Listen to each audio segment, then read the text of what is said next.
ওয়ালাইকুম প্রিয় বন্ধুরা, আশা করি আল্লাহ তাআলার রহমতে ভালো আছেন।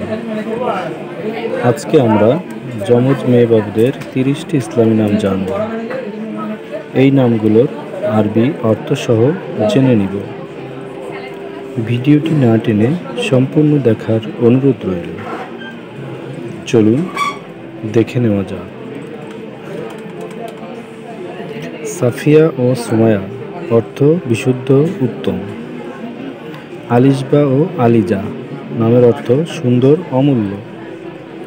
নওরা ও নাসিমা অর্থ আলো, প্রশান্ত বাতাস। হুদা ও হুসনা হেদায়েত ও সুন্দরী। জাহরা ও জাহরা অর্থ চাঁদের মতো উজ্জ্বল। সারা ও সুমায়া অর্থ প্রিন্সেস, বিশুদ্ধ। রিমা ও রিয়া অর্থ সাদা হারিণী, সুন্দরী। লায়লা ও লুরা অর্থ রাতের শান্তি, উজ্জ্বল। ফাতিমা ও ফায়জা অর্থ পবিত্র, সুফল। তাহরা ও তাহমিনা অর্থ বিশুদ্ধ, শক্তিশালী। মায়রা ও মাসহারা অর্থ প্রিয়, সুপ্রসিদ্ধ। আলিয়া ও আয়েশা অর্থ উচ্চ মর্যাদা, জীবিত। আয়ানি ও আয়েশা অর্থ শান্তি, জীবিত। ফাতেন ও ফাইজা অর্থ চমৎকার, সফল।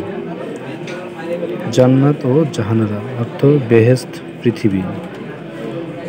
রানা ও রুবায়া অর্থ মনোমুগ্ধকর, সুন্দর।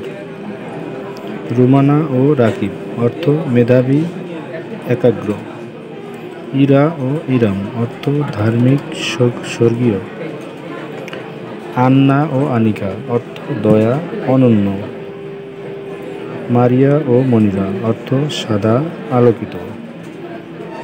সালমা ও সাফিয়া অর্থ শান্ত, বিশুদ্ধ। সাহিরা ও সাবিহা অর্থ সাহসী, সুন্দর। ফাতিমা ও ফাইসা অর্থ মেধাবী, সফল। মেহের ও মাহি অর্থ দয়া, সমুদ্র। লিনার ও লায়লা অর্থ সুন্দর, রাতের শান্তি। ইসরা ও ইমাম অর্থ রাতের যাত্রা, নেতা। রাবেয়া ও রাফিয়া অর্থ উঁচু, উন্নত। ফারিহা ও ফারহানা অর্থ সুখী, আনন্দিত। মাহিনুর ও মালিয়া অর্থ চাঁদের আলো, উচ্চ মূল্য। ইমন ও ইফরা অর্থ সত্য ও শুভ। নতুন ভিডিও পেতে আমাদের চ্যানেলটি সাবস্ক্রাইব করে পাশে থাকুন। আসসালামু আলাইকুম ওয়া রাহমাতুল্লাহি ওয়া বারাকাতুহু।